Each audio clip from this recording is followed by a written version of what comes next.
Dear learners, welcome to UGC book on tourism planning and sustainable development.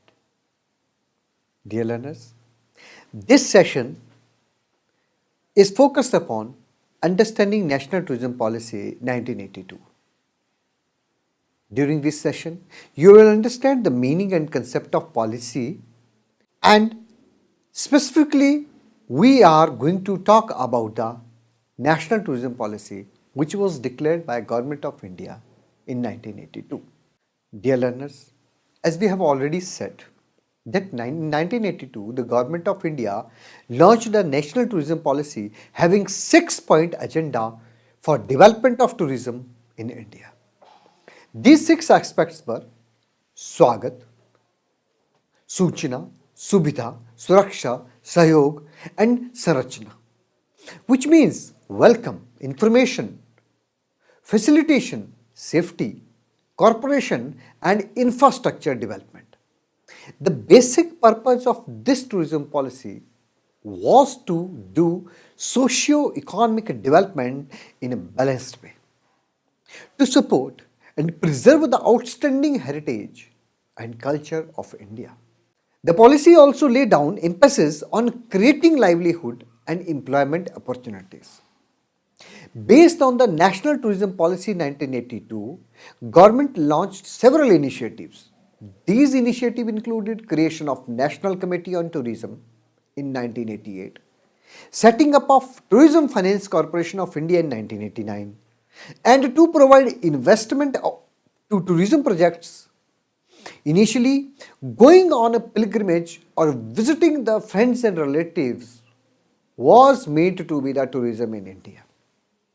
It was only after October 1966 when India Tourism Development Corporation ITDC was set up and India was being promoted as a tourist destination, not only for pilgrimages or visiting friends and relatives, but also as a holiday destination. The main important objective of ITDC was rendering proper consultancy services and promoting tourism in India for developmental purpose. The tourism policy taken earlier to 1982 were not very effective in dealing with tourism because we were not known about tourism.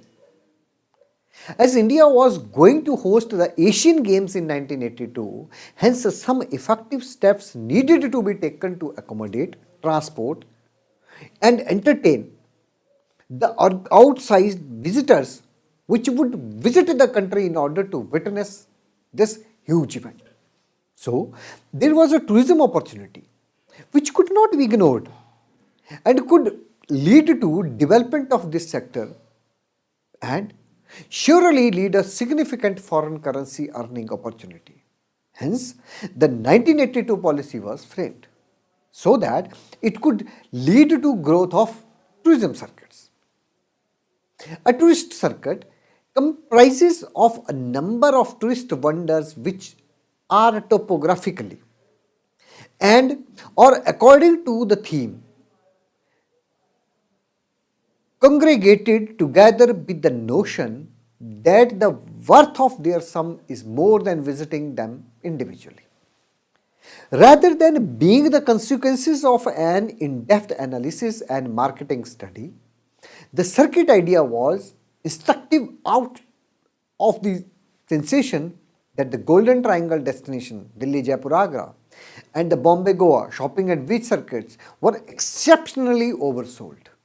In order to lure away the tourists from these overcrowded circuits into the myriad of the other possibly popular destination in India, the concept of tourism was alternative form of tourism. The government objectives are to develop tourism so that it becomes a unifying force internationally and nationally, fostering better understanding among the people of the world through travel. It helps to preserve, retain and enrich the country's worldview and lifestyle, its cultural expressions and heritage in all their manifestation. The prosperity that tourism brings much cause accretion and strength rather than damage to the social and cultural values and depletion of the country's natural resources. In tourism, India must present itself on its own terms at a global level, not as an echo or imitation of other countries, other culture and lifestyles. It brings socio-economic benefits to the community and the states in terms of the employment opportunities, income generation, revenue generation for the states, foreign exchange earning, and in general causes human habitat improvement.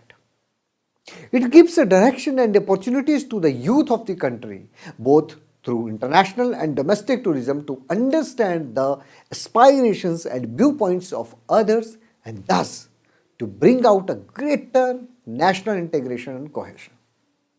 It offers opportunities to the youth of the country, not only for employment, but also for taking up activities of nation, building character like sports, adventure, and for the molding of the youth of the country helps preserving Indian heritage and culture and projecting the same to the world. Another attention was given to develop a backward area having ancient monuments, natural scenery, festivals and local arts, etc. Their efforts were also made to construct youth hostels to facilitate the movement of youth from different parts of the India and abroad. Dear learners, let's summarize this session. The National Tourism Policy 1982 discusses about the various recommendations and suggestions for the development of tourism industry and talks about how tourism can help in the development of the nation. The development would be in terms of the both social and economic aspects, where the tourism industry would create employment, encourage more job opportunities, income distribution for different states and the country as a whole. And how countries' available cultural and natural resources could be used as a tourism product to encourage and attract more international tourist arrival in the country.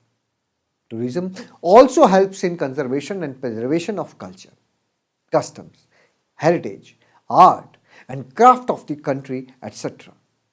So, tourism, the culture and art could be used as a tool for promotion and marketing India as a leading tourism destination.